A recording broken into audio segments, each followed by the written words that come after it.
All right, everybody, welcome back. Justin Kinner with you here on Dayton's ESPN Radio Station, 1410 Wing AM. You're listening to the Kinner and Kev Show, 1410 WING, and online at wingam.com. We're excited for this week. The TBT on WING returns. Slightly different this year. We got Carmen's Crew. All of the Ohio State alumni games we'll have right here on 1410 Wing AM, but we're really hoping that second round matchup that we're all anticipating ends up coming to fruition again as Carmen's Crew, Ohio State's alumni team, potentially has a chance to run into the Dayton Flyers alumni team, which is the Red Scare.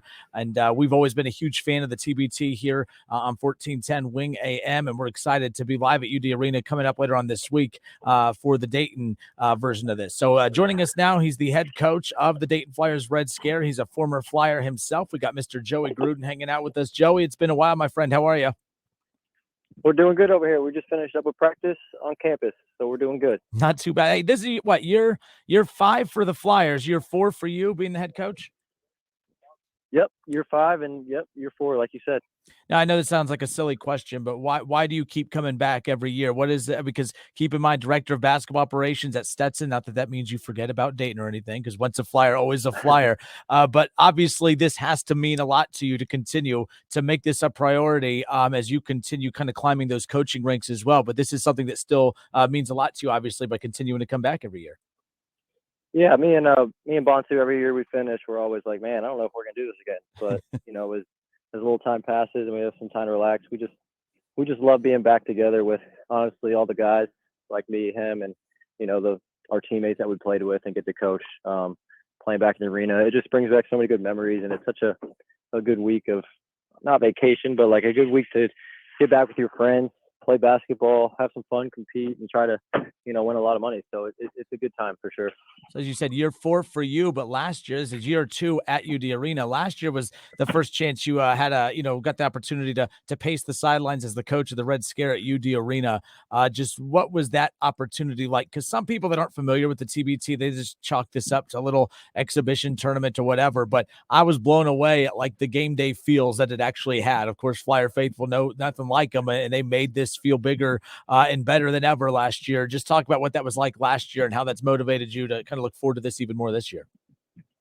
Definitely. I think playing in the arena is one of the main draws to keep us coming back.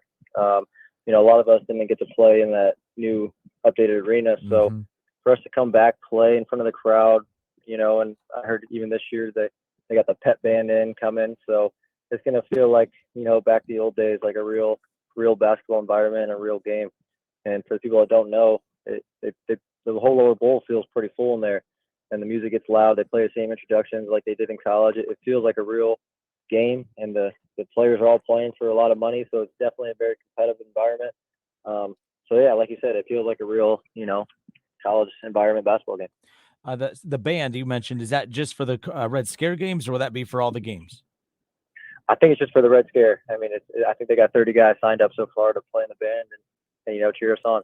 That's really good. I mean, last year, I mean, you're right, though. That music, I mean, they had those speakers bumping, the fans were into it. The atmosphere was electric. And the only thing to elevate it, take it to that next level, obviously, you know, the band. So that's pretty cool. Yeah, definitely. We're excited. I mean, like you said, the atmosphere is unbelievable. You go down 10 points and you still got the fans cheering for you and you hit a shot. It brings you right back into the game.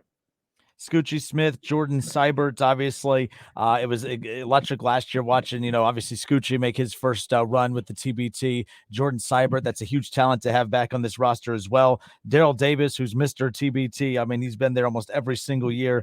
But Rodney Chapman, again, making his debut for the TBT this year. I know you guys had teased that when you guys were dropping some of the guys on the roster, you know, months and months ago. But what was it like getting Rodney to come back, obviously? And that was a big name to add to the roster. Yeah, we're super excited for Rodney. You know, me and Jeremiah, we didn't get to play with him in college just because he was after us. But from everything we've heard and watching him play overseas, he's such a tough competitor and can play really well on both ends of the floor, which is exciting. And he brings some youth to our team. And, you know, I think he's a really good sleeper almost as a pickup for us. I think he's going to do a lot for us and you know, help us win. Last year you had Joe Thomason, a Wright State Raider. No Joe Thomason this year, but you do have AJ Packer. I'm a big fan of AJ. He's been, when I first moved to Dayton and started, covering college basketball, I was working very closely with Wright State when I first came in. And AJ was one of the first players I gravitated towards, really enjoying watching him play. I know it's tough to find, big guys. I know Trevor Thompson's gone. You're limited on bigs. Having AJ is a huge plus for you guys. Oh, AJ's been awesome, especially so far, and you only get like almost a week of practice, and everyone gravitates to him. Like you said, he's such a professional, great person, and he can do a lot of things on the court, which is good. He can really shoot it for being how tall he is, so he's gonna create a lot of different advantages for us this year. And he's from Dayton. He knows the area. He's gonna have family there. He's excited to play. We're excited to have him. It's like a perfect fit. Joey Gruden with us here, former Flyer, head coach of the Red Scare, the TBT, back in Dayton this year. Of course, it's interesting when you talked earlier about, it's what motivates you guys to keep coming back every year. You and Bonsu, just not sure if this is going to be your last year or not. But I think it's the fact that, yes, you guys get to, for one, reunite, but play together, coach together. But it's also like the fact that, I'm sure the arena is the big draw. Is that like the number one factor when you're out trying to piece this roster together? Like, is that the number one draw that gets a lot of these guys to come back? Oh, definitely. I mean, just coming back to their city and their university to play. A lot of them are still living, not in the area or nearby. But a lot of teams, alumni teams have to go travel to a different state, or it doesn't mean as much to them. But for our guys to say, hey, we're playing at UD Arena, staying on campus, practicing on campus, and going to a lot of the restaurants you eat at, I think it brings back a lot of great memories for them, and it's definitely a huge advantage to help us recruit these guys to come back and play for us. The biggest name you tried to get that couldn't do it? Oh, there's a lot. And I can name drop a lot. Jalen Crutcher, Ibby Watson, guys like that. Chris Johnson, Deshaun Pierre, Kostas Antetokounmpo. Any good Dayton Flyer basketball player, trust me, we've called and asked them if they want to play. I was going to say, there's plenty to choose from. And obviously, guys are busy, and I'm sure everyone would love to do this. But there's one name that I'm very familiar with, that you're very familiar with, that Flyer fans are very familiar with. And this would be the ultimate cherry on top of what I love about the TBT. It's the nostalgia. It's the combining of eras.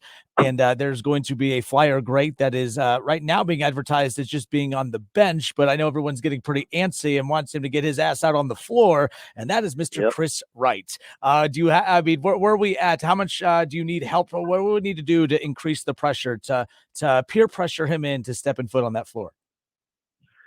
He came to practice yesterday and today. He's slowly participating more and more. We get him closer and closer each day. I think we put a jersey in his locker and he shows up on game day, and if he puts that jersey on and starts doing warm ups and the fans show up and keep messaging him on social media like they have been, I just, something tells me he's gonna have a hard time not playing, especially when he's out there warm ups in a jersey, dunks it a couple times in front of the fans, and they start going crazy. I just don't see him not wanting to play. Yeah, like he's the one guy. So like I think earlier in the year you guys had teased like a big name that will be making his debut. It ultimately ended up being Chapman, but a lot of people were trying to figure out who that was going to be. A lot of people said Chris Wright, and if Chris does end up playing this week, I mean that is just going to be huge. I mean, you want to talk about an overlapping of eras. I mean, a lot of these guys missed each other, Joey, by like maybe a year or a class or two, but to see Scoochie Smith and Jordan Seibert out there with Chris Wright potentially, I mean, my gosh, that would just be huge.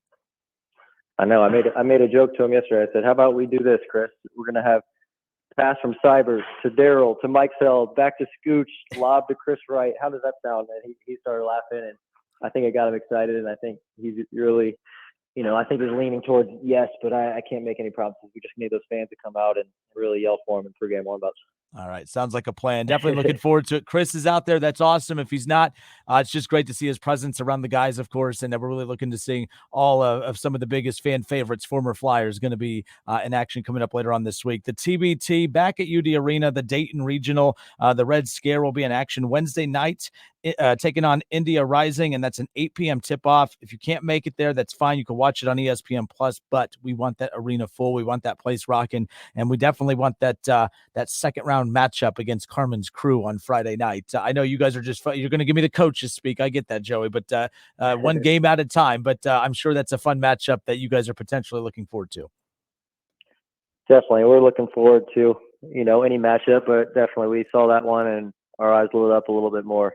But we'll just play whoever they put in front of us. We're going to try to beat whoever they throw up against us. Doesn't matter. All right, man. Good stuff. Joey Gruden. Always look forward to talking to him every year around this time. And we're really looking forward to the TBT at UD Arena coming up this Wednesday night. Again, Red Scare, 8 o'clock. Get your tickets at thetournament.com, and you can get all that stuff there. Joey, thanks so much, man. I know you're busy. I appreciate your time. Oh, no. Thank you for having me. Hopefully see you guys on Wednesday. It's the Justin